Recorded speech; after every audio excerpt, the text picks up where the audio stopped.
Tesla India में आधिकारिक रूप से प्रवेश कर चुकी है और 15 जुलाई 2025 को मुंबई के बांद्रा कुर्ला कॉम्प्लेक्स में अपनी पहली एक्सपीरियंस सेंटर शोरूम की शुरुआत की।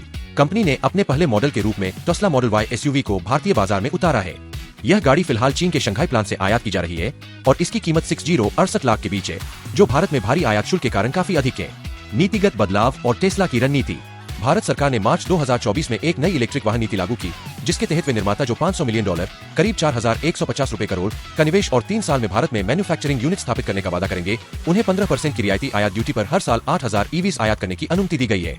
इसी नीति के तहत टेस्ला को भारत में अपनी कारें लाने का रास्ता मिला। टेस्ला भारत में एक बड़ी मैन्युफैक्चरिंग फैसिलिटी स्थापित करने की योजना बना रही है, जिसकी अनुमानित उत्पादन क्षमता सालाना 5 लाख कारें होगी। संभावित राज्य महाराष्ट्र या गुजरात हो सकते हैं। जब तक यह प्लांट बन नहीं जाता, कंपनी भारत में पूरी तरह से आयातित मॉडल्स ही बेचेगी। बाजार स्थिति और प्रतिस्पर्धा।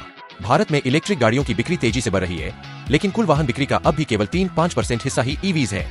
टेस्ला का मुख्य फोकस प्रीमियम सेगमेंट है, जहां वह मर्सिडीज, BMW और ऑडी जैसी कंपनियों से मुकाबला करेगी। हालांकि टाटा, महिंद्रा, BYD और Hyundai जैसे ब्रांड पहले से भारत में किफायती EVs दे रहे हैं, जिनकी कीमत टेस्ला से कहीं कम है।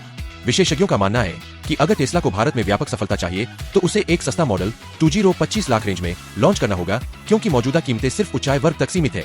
चार्जिंग इंफ्रास्ट्रक्चर और विस्तार। भारत में EV चार्जिंग नेटवर्क अब भी सीमित है।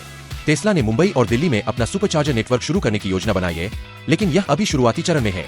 भारत की EV नीति के तहत ऑटो कंपनियां अपने कुल निवेश का केवल 5% चार्जिंग इंफ्रास्ट्रक्चर पर खर्च कर सकती है।